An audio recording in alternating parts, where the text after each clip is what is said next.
Today, we are diving into an absolutely brilliant thriller called If I Were You. Seriously, it's like a masterclass in how to flip the script when you are in the worst possible situation. It proves that sometimes the best weapon you have is a really, really good story. Let's get into it. Okay, just imagine this for a second. Some guy breaks into your house, but he doesn't want your TV, he doesn't want your money, he wants your life. Like, his whole plan is to kill you and then just become you. What do you do? I mean, it's a terrifying scenario, and it is the exact problem at the very heart of this play. So, the story kicks off on what seems like a totally normal evening, but you just know that behind the quiet, cozy walls of this cottage, things are about to get really, really messy. All right, so first up, we meet our main guy, Gerard. The play sets him up as this kind of cultured, sophisticated person just living a quiet life out in a remote cottage. When we see him, he's just on the phone, sorting out his schedule, packing a bag for a trip. Everything seems completely normal. And then, bam! Just like that, the piece is shattered. Another man slips in, silent, holding a revolver. And he's dressed all flashy, a total contrast to Gerard's quiet vibe. The threat is real, it is immediate, and the tension just goes from 0 to 100 in a heartbeat. That's the first thing the intruder says. Put those paws up. It's so aggressive, so cliche, like it's straight out of an old gangster movie. Right away, you know this guy is dangerous and means business. The surprise visit is now officially a home invasion. So you're probably wondering, why is he here? Well, this isn't just some random break-in. Oh no, the intruder's plan is way darker, way more sinister than you'd think. So get this, the intruder isn't after cash. He's been spying on Gerard, learning his routines.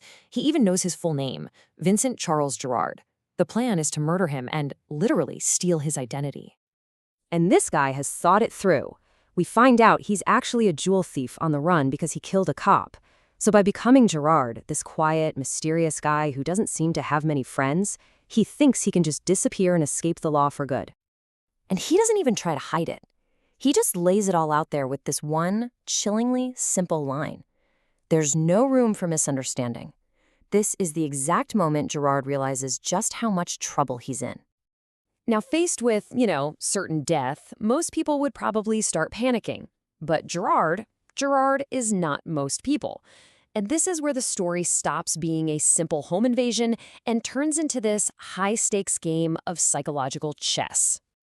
I mean, just look at the difference between these two. The intruder is all aggressive and arrogant, impatient. But Gerard, he stays unbelievably calm. He's actually pleasant, even a little witty, almost like he's just dealing with a minor inconvenience, not a murderer. He reads his opponent perfectly. This is a guy who thinks he's the smartest person in the room. You have to pay attention to lines like this. Even with a gun pointed right at him, Gerard is using his words, his intelligence, to get inside the intruder's head. He's not begging, he's not pleading, he's calmly and logically talking to his would-be killer, just looking for a crack in his armor. So the intruder thinks he's the one with the big surprise? He's about to find out that Gerard has a much, much bigger one up his sleeve. See, the intruder thinks he's done his homework on Gerard, this quiet mystery man. He watched him from a distance, heard some things. But what if that mystery, the very thing the intruder thought made Gerard the perfect target, is actually something else entirely? Boom, this is the turning point. Gerard takes the intruder's entire perception of him and flips it on its head. He challenges the very idea that he's just some harmless guy. Right here, he plants a tiny seed of doubt in the killer's mind. And from that one little seed of doubt, he spins a whole new story. A story that is perfectly designed for his audience of one. He knows the intruder is a criminal, so what does he do? He becomes an even bigger, badder criminal. He claims he's also a killer, that he's on the run, and that his travel bag, well, that's not for a vacation, that's a go bag, because the cops are closing in on him tonight. And here's the absolute genius move. He uses physical evidence. That bag he was packing, he opens it up, and it's full of props for disguise. Fake mustaches, all of it. All of a sudden, his crazy story seems totally believable. He's not just telling a story anymore, he's putting on a performance. At this point, the intruder is totally confused. His perfect plan is just crumbling around him. And now, Gerard makes his final move. He basically tells the intruder, look, If you kill me and stick around, the cops are going to get you when they show up for me. The only way out is to come with me right now. Suddenly, Gerard's not the victim. He's the seasoned pro offering the rookie a way out of a tough spot. So he points to a door and says it's the escape route to the garage. He even tells the intruder to go ahead and check it out, make sure it's not a trap. And the intruder, who now thinks he's in way more danger than he bargained for, takes the bait. And that's the moment. The second the intruder leans in to take a look, Gerard just shoves him inside, slams the door shut, and locks it. The secret passage was nothing but a storage cupboard. Just like that, the man with the gun is trapped, and Gerard is the one in charge. Gerard just calmly picks up the phone to call the police. And with this final line, we get the brilliant reveal. The props, the disguises, the talk of rehearsals.